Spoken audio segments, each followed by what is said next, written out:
আসসালামু আলাইকুম। আমন্ত্রণ জাগো স্পোর্টসে, সঙ্গে আছে আমি আফরিন সুমনা। শুরুতেই জানিয়ে দিচ্ছি সংবাদ শিরোনাম। লজ্জার রেকর্ড পেরিয়ে বাংলাদেশের সংগ্রহ 109। 11 বলে হাফ সেঞ্চুরি, ক্রিকেট বিশ্বকে তাক লাগালেন সূর্যবংশী। কিংবদন্তি আব্দুস সাদিকের মৃত্যুতে বিসিবির শোক। জিম্বাবুয়ের বিপক্ষে টেস্টেও নেই লিটন। দর্শক, শিরোনাম শুনছিলেন, এবার জানিয়ে দিচ্ছি বিস্তারিত। ব্যাটিং বিপর্যয়ে সিরিজের প্রথম ম্যাচ হেরেছিল বাংলাদেশ। তৃতীয় ম্যাচেও দেখা গেল একই দশা। মাত্র 36 রানে 5 উইকেট হারিয়ে সর্বনিম্ন রানে অল আউট হওয়ার শঙ্কায় পড়েছিল টাইগাররা। তবে অধিনায়কের 50-তে লজ্জার রেকর্ড থেকে মুক্তি পেয়েছে বাংলাদেশ। শেষ পর্যন্ত নির্ধারিত 20 ওভারে 8 উইকেট হারিয়ে 109 রান করেছে লাল সবুজের দল। চট্টগ্রামে হোয়াইট ওয়াশ এড়ানোর ম্যাচে টসে জিতে শুরুতে ব্যাটিংয়ে নামে বাংলাদেশ।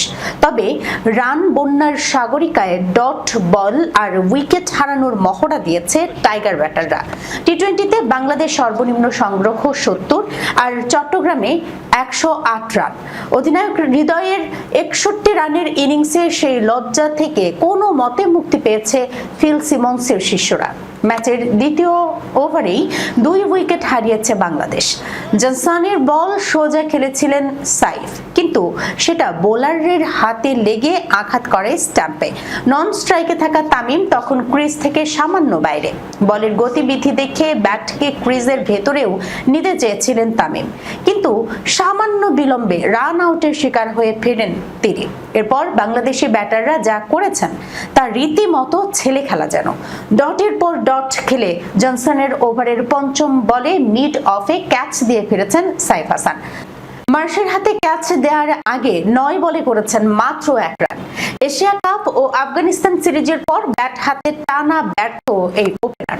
পাওয়ার প্লেতে ডট বলের মহড়া দিয়ে ফিরেছেন 3-এ নামা পারভেজ হোসেন ইমন। নাথান এলিসের বলে ক্যাচ তুলে দেওয়ার আগে 13 বলে করেছেন মাত্র 1 রান।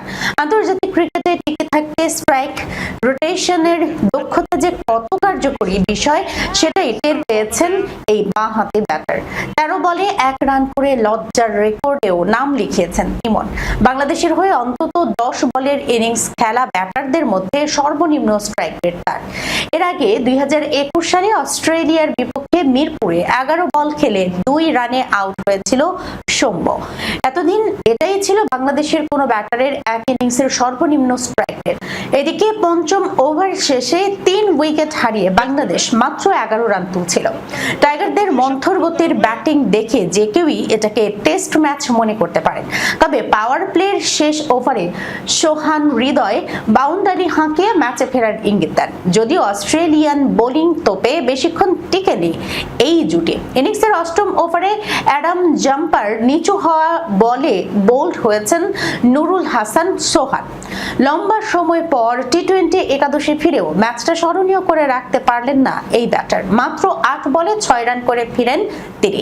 তাতে দলীয় 34 রানের মাথায় চতুর্থ উইকেট হারায় বাংলাদেশ।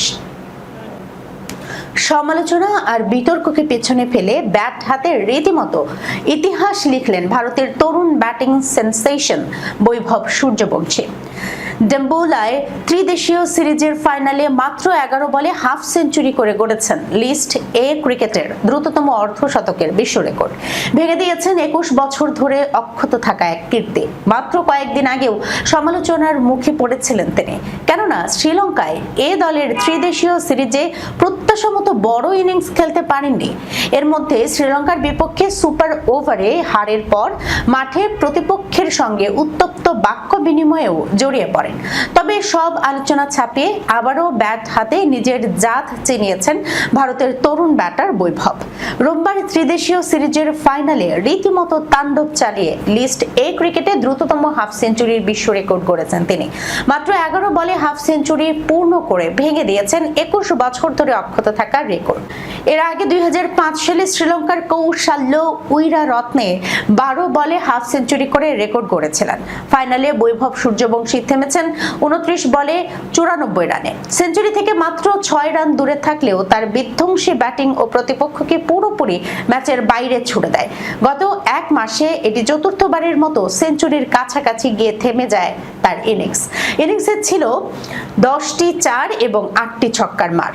বয়স ভিত্তিক ক্রিকেটে নিজের পারফরমেন্স এবং ইন্ডিয়ান প্রিমিয়ার লিগে রাজস্থান রয়্যালসের হয়ে খেলার মাধ্যমে ব্যাপক পরিচিতি পেয়েছেন তিনি।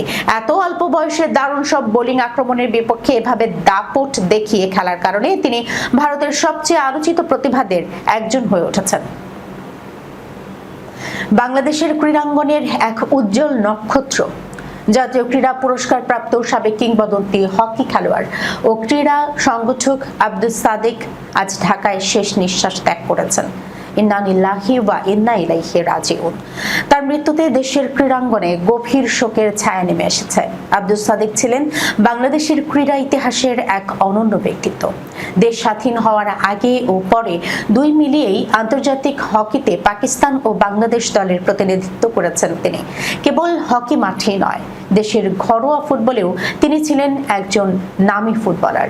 ঢাকা লিগে সর্বোচ্চ স্তরে দাপটের সঙ্গে ফুটবল খেলেছেন তিনি। খেলোয়াড়ি জীবনকে বিদায় জানানোর পরও খেলার মাঠের সঙ্গে জড়িয়েছিলেন আব্দুস সাদিক। একজন দক্ষ সংগঠক হিসেবে দেশের হকি ও সামগ্রিক ক্রীড়াঙ্গনের উন্নয়নে আজীবন অবদান রেখে গেছেন তিনি। তার এই একনিষ্ঠ নিবেদন তরুণ প্রজন্মের অগণিত অ্যাথলেটকে অনুপ্রাণিত করেছে, যা দেশের ক্রীড়া কাঠামোর বিকাশে গুরুত্বপূর্ণ ভূমিকা রেখেছে। আব্দুস সাদিকের মৃত্যুতে গভীর শোক প্রকাশ করেছে বাংলাদেশ ক্রিকেট বোর্ড। আজ এক শোক বার্তায় বিসিবি সভাপতি, পরিচালনা পর্ষদ, জাতীয় দলের ক্রিকেটার ও কর্মকর্তা কর্মচারীরা প্রয়াতের বিদেহী আত্মার মাগফিরাত কামনা করেছেন। শোক বার্তায় বিসিবি জানায়, আব্দুস সাদিক ছিলেন বাংলাদেশের ক্রীড়াঙ্গনের অন্যতম সম্মানিত ও বিশিষ্ট ব্যক্তিত্ব। ক্রীড়া ক্ষেত্রে তার গৌরবময় অবদান চিরস্মরণীয় হয়ে থাকবে। বিসিবি শোক সন্তপ্ত পরিবারের গভীর সমবেদনা ও সহমর্মিতা প্রকাশ করেছেন। অস্ট্রেলিয়ার বিপক্ষে 3 ম্যাচ সিরিজের তৃতীয় ও শেষ ওয়ানডেতে ব্যাটিং এর সময় বাঁ পায়ের মাংসপেশিতে চোট পান লিটন দাস। এই চোটের কারণে টি-20 সিরিজ থেকেও ছিটকে গেছেন এই উইকেট রক্ষক ব্যাটার। টিম ম্যানেজমেন্ট মনে করেছিল জিম্বাবুয়ে সফরের একমাত্র টেস্টের আগে সেরে উঠবেন লিটন, তবে তিনি এখনো পুরোপুরি সুস্থ না হওয়ায় টেস্ট ম্যাচটিও খেলা হচ্ছে না তার। বাংলাদেশ ক্রিকেট বোর্ডের ক্রিকেট পরিচালনা বিভাগের এক সদস্য বলেন, শুনেছি লিটনের যে চোট তা থেকে সেরে উঠতে অন্তত 2 সপ্তাহ বা এরও বেশি সময় লাগে। সেই হিসেবে জিম্বাবুয়ের বিপক্ষে টেস্ট হয়তো সে খেলতে পারবে না। জিম্বাবুয়ে সফরে পূর্ণাঙ্গ 3 সংস্করণের সিরিজ খেলবে বাংলাদেশ। 2 দলের লড়াই শুরু হবে টেস্ট দিয়ে। হাডারের ম্যাচটি শুরু হবে আগামী 28 জুন। এজন্য আগামীকাল রবিবার ও মঙ্গলবার 2 ধাপে দেশ ছাড়বেন টেস্ট দলের সদস্যরা। তবে দলে ডাক পেলেও যাওয়া হচ্ছে না লিটনের। জানা গেছে লিটনের পরিবর্তে আরেকজন উইকেট রক্ষক ব্যাটার মাহিদুল ইসলামকে সুযোগ দিতে পারেন নির্বাচকরা। দর্শক, এই ছিল এখনকার মতো জাগো স্পোর্টসে। যাবার আগে শিরোনামগুলো জানাচ্ছি আরো একবার। লজ্জার রেকর্ড পেরিয়ে বাংলাদেশের সংগ্রহ 109। 11 বলে হাফ সেঞ্চুরি, ক্রিকেট বিশ্বকে তাক লাগালেন সূর্যবংশী। কিংবদন্তি আব্দুস সাদিকের মৃত্যুতে বিসিবির শোক। জিম্বাবুয়ের বিপক্ষে টেস্টেও নেই লিটন। এখনকার মতো এই পর্যন্তই। এতক্ষণ পর্যন্ত যারা সঙ্গে ছিলেন সবাইকে ধন্যবাদ। আল্লাহ হাফেজ।